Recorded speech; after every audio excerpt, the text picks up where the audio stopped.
प्यारे दोस्तों, आज हम आपको एक बहुत ही हैरान कर देने वाला वाकया सुनाने जा रहे हैं। यह कहानी है एक अल्लाह वाली बुढ़िया की, जिसने एक चीते को पाला। जब वह चीता बड़ा हो गया तो उसने एक इंसानी बच्चे को उठाकर जंगल में ले गया। फिर उस अल्लाह वाली बुढ़िया ने उस चीते के साथ क्या किया, यह जानकर आपका ईमान ताजा हो जाएगा। अरब के एक गांव में बहुत से लोग रहते थे जो मुसलमान नहीं थे, बल्कि पूरा गांव ही गैर मुस्लिम था। इस गांव में एक अल्लाह वाली बुढ़िया रहती थी जो काफी उम्र दराज हो चुकी थी। उसकी कोई औलाद नहीं थी और उसका शौहर जवानी में ही वफात पा चुका था। गांव के लोग उस बुढ़िया को बहुत बुरा समझते थे और उसका जीना हराम कर दिया था। इसकी वजह सिर्फ यह थी कि वह बुढ़िया मुसलमान हो चुकी थी। एक बार उस बस्ती में एक अल्लाह वाले का गुजर हुआ। उन्होंने गांव के बाहर एक बुढ़िया को रोते हुए देखा और फौरन उसके करीब जाकर पूछा, अल्लाह की नेक बंदी, क्या हुआ है?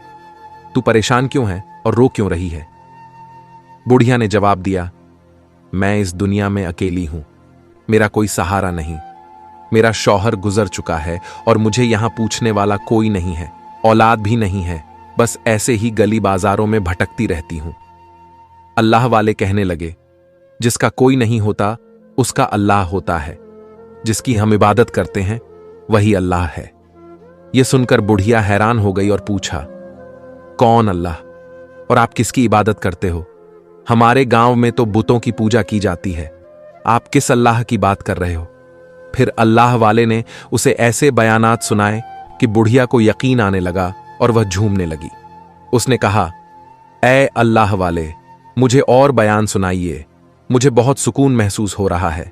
हमारे ये बुत तो हमसे बात ही नहीं करते और गांव के लोग इनसे मन्नतें मांगते रहते हैं, लेकिन आपका अल्लाह ना दिखते हुए भी आपकी हर बात सुनता है और अपने मजलूम बंदों को तन्हा नहीं छोड़ता। मैं भी आपके अल्लाह पर ईमान लाना चाहती हूं और मुसलमान होना चाहती हूं। अल्लाह वाले ने उसे कलमा पढ़ाया और मुसलमान बना दिया। इसके बाद बुढ़िया का रोज का मामूल बन गया कि वह अल्लाह वाले के पास जाकर कुरान की तिलावत सीखे, नमाज पढ़े और उनके बयान सुने। कुछ समय बाद गांव वालों को यह बात पता चली कि वह बुढ़िया मुसलमान हो गई है। गांव वालों ने उसे तंग करना शुरू कर दिया और कहा, तुम हमारे गांव में रहने के लायक नहीं हो, निकल जाओ यहां से। उन्होंने उसे मार मार कर गांव से निकाल दिया। बुढ़िया रोते हुए, तड़पते हुए अपने रब को याद करती जंगल की तरफ चल पड़ी। उसके लबों पर दरूद पाक जारी था। रास्ते में उसे एक चीता नजर आया जो घायल था। शायद उसकी टांग पर चोट लगी थी। बुढ़िया ने डर को अपने दिल से निकालकर दरूद पाक पढ़ते हुए उसके सिर पर हाथ फेरा और कहा, ऐ अल्लाह के बनाए हुए जानवर, तुझे क्या तकलीफ है? तू इस तरह जमीन पर क्यों लेटा है? चीता तो बेजुबान था, बोल नहीं सकता था। बुढ़िया ने अपनी चादर से कपड़ा फाड़कर उसके जख्म को साफ किया और बांध दिया। चीते को थोड़ा सुकून मिला। बुढ़िया ने कहा, ऐ प्यारे जानवर, अपना ख्याल रखना।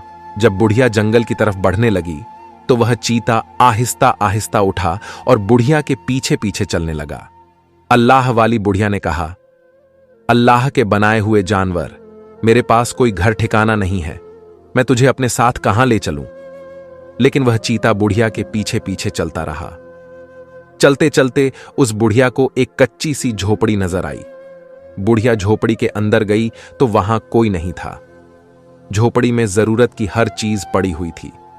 अल्लाह वाली बुढ़िया ने अल्लाह का शुक्र अदा किया और उस झोपड़ी में अपना ठिकाना बना लिया। उस झोपड़ी में बैठकर वह जोर शोर से अल्लाह की इबादत करती, कुरान की तिलावत करती। चीता पास बैठा झूमता रहता और तिलावत को सुनता रहता। उस झोपड़ी से थोड़ा दूर ही एक हंसता बसता गांव था जिसमें अल्लाह की हर नेमत मौजूद थी, लेकिन वहां के जितने भी रहने वाले लोग थे वे मुसलमान नहीं थे। एक दिन एक शख्स का गुजर अल्लाह वाली बुढ़िया की झोपड़ी के पास से हुआ। उसने कान लगाकर सुना कि यह बुढ़िया क्या पढ़ रही है और किसको सजदा किए जा रही है। वह चौंक कर बोला, ऐ बुढ़िया, ये तू क्या कर रही है? लेकिन अल्लाह की बंदी की नमाज पक्की थी, उसे कोई आवाज सुनाई नहीं दी। वह शख्स अल्लाह वाली के करीब नहीं जा सकता था क्योंकि उसके पास चीता बैठा हुआ था। वह दिल में सोचने लगा, इतना जहरीला जंगली चीता बुढ़िया के पास बैठा है और इस जानवर ने बुढ़िया को कोई नुकसान भी नहीं पहुंचाया। वह शख्स दौड़ता हुआ अपने गांव में गया और कुछ आदमियों को बुलाकर लाया। वे सारे आदमी मिलकर देखने लगे कि यह बुढ़िया पता नहीं किसकी इबादत कर रही है और इतने खतरनाक चीते को पास बिठाए हुए है। जब अल्लाह वाली इबादत से फारिग हुई तो उसने सर उठाकर देखा कि गांव के लोग जमा थे। अल्लाह वाली ने पूछा, क्या बात है बेटा? वे लोग कहने लगे, हम तुम्हारे पास खड़े कब से चिल्ला रहे हैं, क्या तुझे सुनाई नहीं देता? और ये बताओ तुम क्या कर रही हो? अल्लाह वाली मुस्कुराई और बोली, मैं नमाज पढ़ रही थी। वे बोले, नमाज क्या होती है? अल्लाह वाली कहने लगी, इबादत का एक तरीका है। फिर वे लोग हैरान होकर बोले, तुम जिस अल्लाह की इबादत करती हो वह दिखाई नहीं देता? वह तो हमारे शरीर से भी ज्यादा करीब है, हर शय में वही है। जब उन गांव वालों ने बुढ़िया की बातें सुनी तो उनका खून खौलने लगा। वे बोले, ऐ बुढ़िया, तुम्हारा दिमाग खराब हो गया है। खुदा तो वह होता है जो दिखाई देता है। अल्लाह वाली ने सब्र से सबकी बातें सुनी। इतने में एक लंबे कद का आदमी अल्लाह वाली बुढ़िया के पास आया और कहने लगा, इस बुढ़िया को तो मैं अपने एक हाथ से उठाकर बाहर फेंक दूं। अभी वह बुढ़िया को हाथ ही लगाने वाला था कि चीता फौरन गुर्राया। वह आदमी डरकर पीछे हट गया। फिर उनमें से एक बुजुर्ग बोला, इस चीते को हम मार देंगे, और इस बुढ़िया ने हमारे बुतों की इतनी गुस्ताखी की है, हम इसे ऐसे ही नहीं जाने देंगे। हम इसे पूरे गांव की नौकरानी बनाकर रखेंगे। और मैंने अपनी किताब में पढ़ा है कि एक मुस्लिम बुढ़िया इधर आएगी और हमें अपने मजहब से फेरने की कोशिश करेगी, शर फैलाएगी, यानी हम सबको फसाद में डालेगी। फिर उस गांव वालों ने मिलकर अल्लाह वाली को तंग करने का इरादा कर लिया था। फिर वह लोग योजना बनाते हुए वहां से चले गए। इधर अल्लाह वाली बुढ़िया चीते के सिर पर प्यार से हाथ फेर कर कहने लगी, ये जालिम लोग तुम्हें मार डालेंगे बेटा। जब तक तेरा दाना पानी मेरे साथ था हम साथ रहे। अगर तू मुझे अपना मानता है तो मेरी बात को सुन। तू इस झोपड़ी से निकल जा और जंगल में वापस लौट जा और दोबारा इधर कभी ना आना। लेकिन चीते की आंखों से आंसू बहे जा रहे थे। अल्लाह वाली बुढ़िया ने कहा, तू समझता क्यों नहीं मेरी बात को? चल जा यहां से। उस चीते ने आंखों में आंसू भरे और जंगल की तरफ चला गया। अब बुढ़िया झोंपड़ी में अकेली रह गई थी और उसका और कोई ठिकाना तो था नहीं, लेकिन अल्लाह का ही हुक्म था, इसलिए वह मुसलमान बुढ़िया इस गांव में आई थी। गांव वाले सब लाठियां उठाकर चीते को मारने के लिए जब अल्लाह वाली बुढ़िया की झोपड़ी में आए तो चीता वहां मौजूद नहीं था। वो गुस्से से गरज कर बोले, ऐ बुढ़िया, किधर भगा दिया तूने उस चीते को? आज हम उसे नहीं छोड़ेंगे। फिर वह उस चीते को इधर उधर ढूंढते रहे, लेकिन उन्हें चीता कहीं न मिला। उनमें से एक आदमी बोला, अब हम इस बुढ़िया को ऐसी सजा देंगे कि यह सिसक सिसक कर अपनी मौत मांगेगी, लेकिन इसे मौत नहीं मिलेगी। फिर गांव वालों में से उनके बड़े ने ऐलान कर दिया, इस बुढ़िया को इस गांव में सुकून से न रहने दिया जाए। इसे इतना तंग किया जाए कि यह खुद अपनी मौत मांगे। यह ऐलान सुनते ही फौरन उस गांव के लोगों ने अल्लाह वाली बुढ़िया को तंग करने के मंसूबे बनाने शुरू कर दिए। वह लोग अल्लाह वाली को पत्थर मारते और जब वह दर्द से कराहती तो गांव वाले खिलखिलाकर हंसने लगते और मजीद आवाजें कसते। गांव के छोटे छोटे बच्चे भी उन जालिमों के कहने पर अल्लाह वाली का मजाक उड़ाते। कभी वह आपकी लाठी छुपा देते ताकि यह बुढ़िया चलने में दिक्कत महसूस करे और जमीन पर गिर जाए। जब अल्लाह वाली जमीन पर गिरती तो बच्चे और बूढ़े सब उसका मजाक बनाते। कभी वह जालिम कीचड़ फेंक देते ताकि बुढ़िया का लिबास और जिस्म गंदा हो जाए और यह बुढ़िया इबादत न कर सके। लेकिन अल्लाह वाली बुढ़िया को अल्लाह ने इतना सब्र दिया था कि वह चुपचाप सब जुल्म बर्दाश्त करती रही। जब भी वह बुढ़िया नमाज पढ़ने बैठती तो वह लोग शोर मचाकर आपकी इबादत में खलल पैदा करते, नमाज की जगह गंदगी फेंक देते। लेकिन अल्लाह वाली ने हर अजियत को अल्लाह की रजा समझकर कबूल किया। अल्लाह वाली के दिल में उन सबके लिए फिर भी मोहब्बत थी।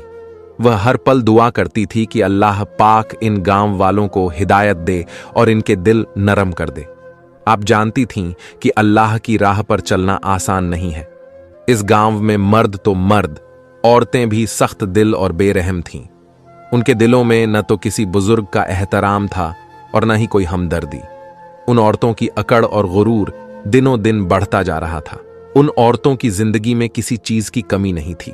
जो चाहती थीं वही मिलता था, जो कहती थीं पूरा हो जाता। वे इस कदर ऐशो आराम में मग्न थीं कि उन पर कभी कोई मुश्किल या आजमाइश नहीं आई। हर औरत का बेटों को पैदा करना, माल दौलत की फरवानी और जिंदगी में आसानी ने उन्हें घमंड में मुब्तला कर दिया था। अल्लाह के हुक्म और इबादत की उन्हें कोई परवाह नहीं थी। अल्लाह को वे जानती ही नहीं थीं और खुद को हर तरह की जरूरत और आजमाइश से परे समझती थीं। गांव की उन औरतों के घमंड का यह आलम था कि वे अल्लाह वाली को नफरत से देखतीं, बल्कि उनकी बेइज्जती करने का कोई भी मौका हाथ से जाने नहीं देती थीं। उन्होंने यह सोचा ही नहीं था कि यह दुनिया फानी है, मिट जाने वाली है। ये सहूलतें भी आजमाइश हो सकती हैं। अल्लाह वाली के लबों पर बस एक ही दुआ थी, ऐ अल्लाह, तू इन सबको हिदायत के रास्ते पर चला। लेकिन घमंड ने उन्हें कहीं का नहीं छोड़ा। अल्लाह वाली के गांव से बाहर जाने के सारे रास्ते भी बंद कर दिए गए थे। गांव के बाहर जो जंगल था, वहां पानी का एक कुआं था। उसी कुएं से सब पानी पीते थे। अल्लाह वाली के आने से पहले उन औरतों के लिए खिदमत गुजार यानी नौकरानियां थीं, लेकिन अब चूंकि अल्लाह वाली को सजा दी जा रही थी, इसलिए उन्हें पानी भरने के लिए मजबूर किया जाता। वह कुआं गांव से काफी दूर था, जहां पैदल चलकर जाना पड़ता था। उस कुएं से पानी भरना और फिर मटके उठाकर वापस लाना बहुत मुश्किल काम था, लेकिन गांव की औरतें अल्लाह वाली पर अपने पानी के बर्तन थोप देतीं। अल्लाह वाली एक के बाद एक भारी बर्तन भरकर लातीं। गांव की औरतें हैरान थीं कि यह बूढ़ी औरत जवानों की तरह इतनी फुर्ती से काम कैसे करती है, वह भी बिना खाए पिए। इतने में अल्लाह वाली बोली, पानी मैंने भर दिया है और बताओ कोई और काम करवाना है। उनमें से एक औरत अल्लाह वाली के पास आई और कहने लगी, बड़ी ताकत है तेरे अंदर, अब तुम जश्न शुरू होने का इंतजार करो। इतना कहकर वह औरत हंसती हुई वापस जाने लगी। तभी एक औरत के रोने चिल्लाने की आवाज आई, मेरे बच्चे को बचाओ, मेरे बच्चे को बचाओ, चीता मेरे बच्चे को उठाकर ले जा रहा है। मर्दों ने यह आवाज सुनी तो पूरा गांव दौड़ता हुआ उस घर की तरफ गया, जहां से औरत के चीखने और दहाड़े मारकर रोने की आवाज आ रही थी। लेकिन जब तक वे वहां पहुंचे, वह चीता जो जंगल की तरफ से आया था, उस बच्चे को उठाकर ले गया। वह नई नवेली मां थी जिसने बेटे को जन्म दिया था। ये उसी औरत की बहू थी जिसने अल्लाह वाली को खरी खोटी सुनाई थी। उस खुशी में पूरे गांव में जश्न मनाया जा रहा था, पर अब तो कोई जश्न नहीं था। सारी खुशी गारत हो गई थी। चीता उस बच्चे को उठाकर ले गया। वह 1 दिन का बच्चा था। मां का तो गम से कलेजा फटा जा रहा था। उनके घर खुशियों की बजाय मातम शुरू हो गया। सब कुछ मलियामेट हो गया था। मर्दों ने लाठियां उठाईं और जंगल की तरफ दौड़े। उनमें वह ताकतवर मर्द भी था जिसने अल्लाह वाली को गांव से बाहर फेंकने की धमकी दी थी। लेकिन कुछ देर बाद सब नाकाम लौटे और बोले, हमें तो चीता कहीं नजर नहीं आया, पता नहीं कहां गायब हो गया, और अब तक तो उसने बच्चे को खा लिया होगा। इतना कहने की देर थी कि मां ने चीख मारी और बेहोश हो गई। सब औरतें उसे संभालने लगीं। इतने में अल्लाह वाली ने कहा, क्या मैं तुम लोगों की कोई मदद कर सकती हूं? वो औरतें जो पहले ही अल्लाह वाली से चिढ़ी थीं, कहने लगीं, अपनी हालत देख, अपनी सेहत की तरफ देख, आई बड़ी हमारी मदद करने वाली। हमारे गांव के ताकतवर मर्द नाकाम होकर आ गए और तुम कहती हो तुम हमारे काम आओगी। क्या तुम्हारे अंदर इतनी हिम्मत है कि एक चीते का मुकाबला कर सको? गांव का वह बूढ़ा जिसने अल्लाह वाली के लिए सज्जा रखी थी, कहने लगा, चलो हम अपने माबूद से मांगते हैं, हमारी मूर्ति हमारी बात सुनेगी। सब गांव वाले हाथ जोड़कर मूर्ति के सामने खड़े हो गए। वह औरत जिसका पोता था, मूर्ति के आगे सजदे में गिर गई और कहने लगी, तू हमें देने वाली है, हमारी मुश्किल को आसान कर दे, मेरा पोता वापस आ जाए। वह चीता उसे खुद लेकर हमारे पास आ जाए। हम सालों से तेरी इबादत कर रहे हैं, तू ही हमारा खुदा है, तुझे खुदा मानते हैं और यकीन है हमें तुम हमारी बिगड़ी बनाओगे। इतना बड़ा सदमा मेरी बहू को मत दो। इससे पहले कभी किसी चीते ने हमारे गांव के बच्चे को नहीं उठाया, तो अब यह सब क्या हो गया? वह हमारे बच्चे को रोटी का निवाला बनाकर ले गया।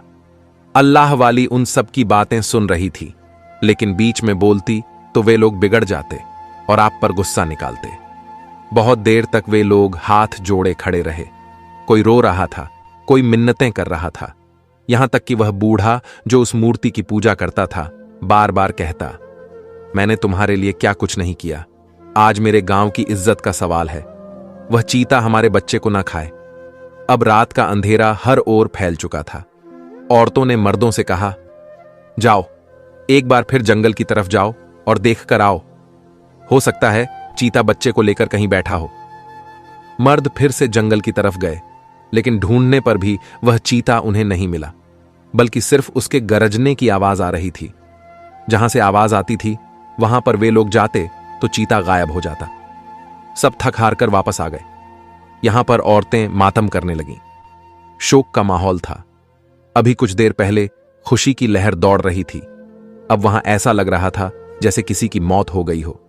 इधर अल्लाह वाली उनके जुल्म के बाद भी बद्दुआ नहीं कर रही थी, बल्कि उन सब के लिए दुआ कर रही थी, ऐ मेरे परवरदिगार, यह क्या मामला है, क्यों इनके साथ यह सब हो रहा है, तू इन पर रहमत कर। इतने में वही औरत जो आपका मजाक उड़ाती थी आपके पास आई और कहने लगी, तुम अपने रब से दुआ मांग रही हो, हमारे लिए भी दुआ करो। पहली बार उस औरत ने अल्लाह वाली के आगे हाथ जोड़े और कहने लगी, हम बर्बाद हो गए, हमारे खुदा ने अब तक हमारी नहीं सुनी, लेकिन मैं तुम्हारे आगे अब मिन्नत करती हूं, जो भी तुम्हारा रब है उससे कहो हमारा बच्चा वापस कर दिया जाए। उस औरत के कहने पर गांव के कुछ लोग चीखने लगे, क्या तुम पागल हो गई हो, इसका रब हमारा क्या काम कर सकता है, जब हमारा दिखने वाला रब हमारा काम नहीं कर रहा।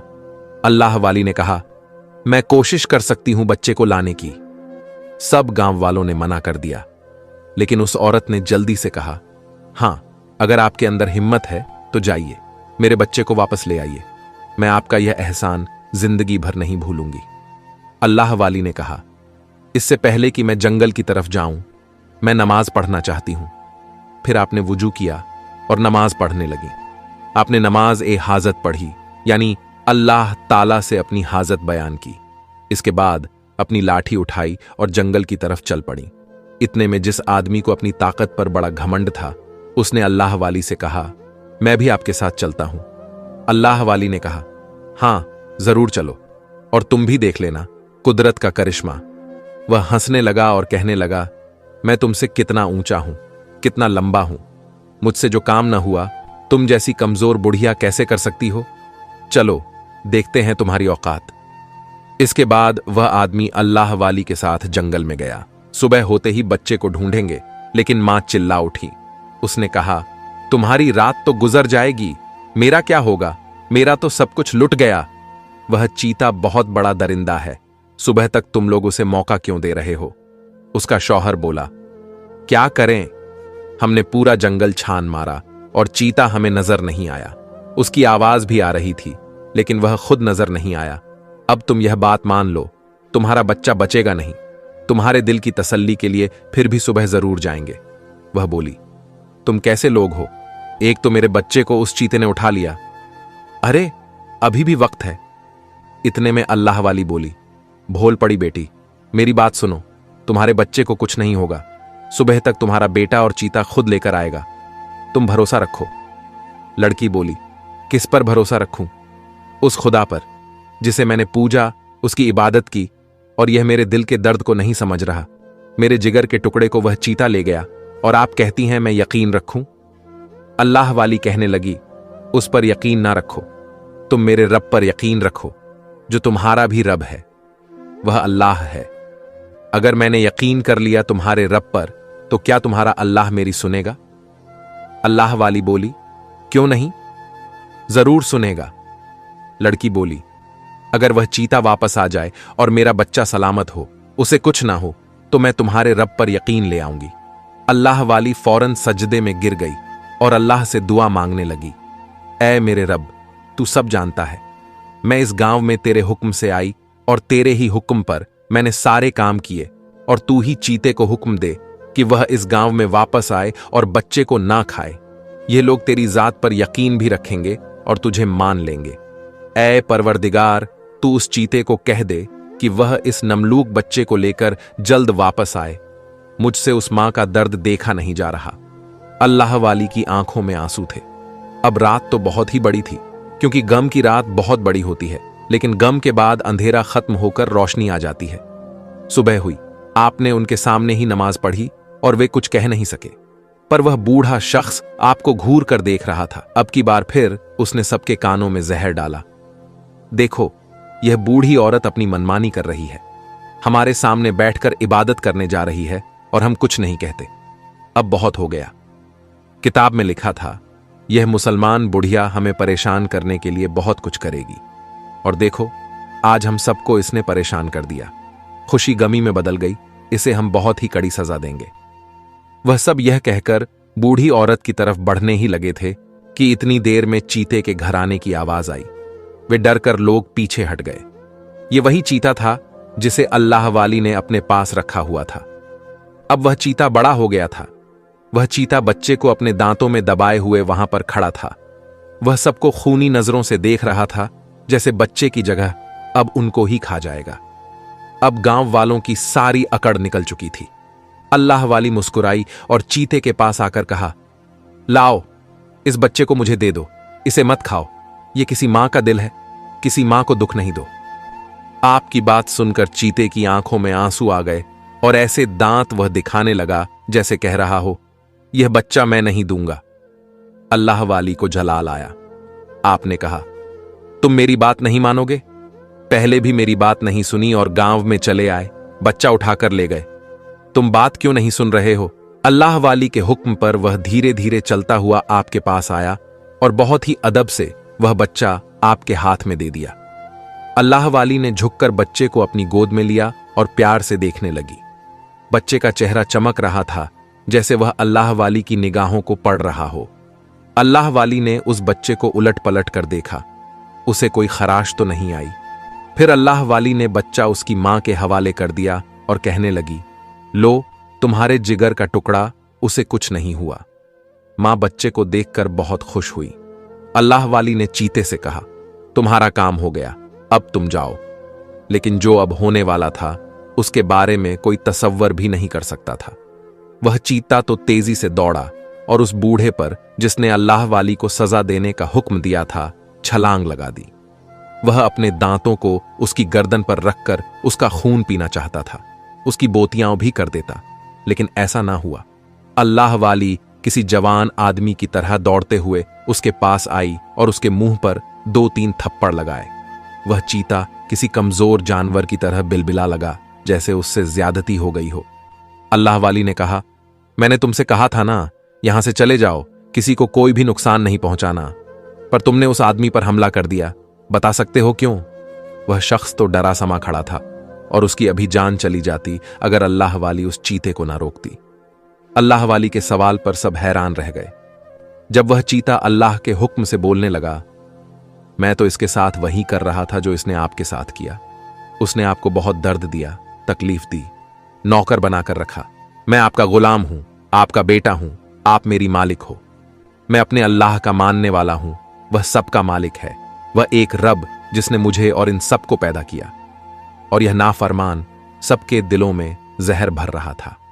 अगर यह चाहता तो आपको यहां पर कोई भी तकलीफ नहीं दी जाती, पर इसके कहने पर सारे गांव वाले आपके दुश्मन बन गए। उनके दिमाग में जहर भरने वाला यही एक इंसान है, इसलिए इसकी मौत तो होनी चाहिए। अल्लाह वाली कहने लगी, तुम्हारे हाथ में किसी की मौत नहीं है। अगर तुम शिकार करते हो तो वह भी अल्लाह के हुक्म से, और किसी इंसान को सजा देने के लिए तुम्हें नहीं कहा गया।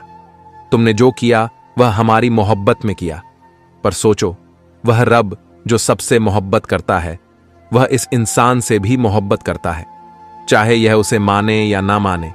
अल्लाह की जात गुनाहगार शख्स को तौबा का मौका जरूर देती है, चाहे वह मुसलमान हो या गैर मुसलमान। मैंने तो इस्लाम की वह तालीम इन तक पहुंचाई, ये जान जाएं, हमारे मजहब में किसी से कोई बदला नहीं लिया जाता। नहीं तो फिर क्या फर्क रहता इनमें और मुझ में? अगर मैं तुम्हें कह दूं तुम इसको मार दो तो तुम इसे मार ही दोगे, जैसा कि अभी कर रहे थे। पर क्या फायदा? फिर यह कभी भी मेरे रब पर ईमान ना लाते। ये तो कहते, एक मुसलमान ने उन सबको खत्म करने के लिए चीते का इस्तेमाल कर लिया। इस्लाम प्यार से फैला है, तलवार नहीं चलेगी। तुम मेरी बात मान और चला जा, तुम्हारा काम हो गया। अल्लाह वाली के हुक्म पर चीते ने सर झुका लिया और आपके बहुत पास आकर कदमों को चूमने लगा।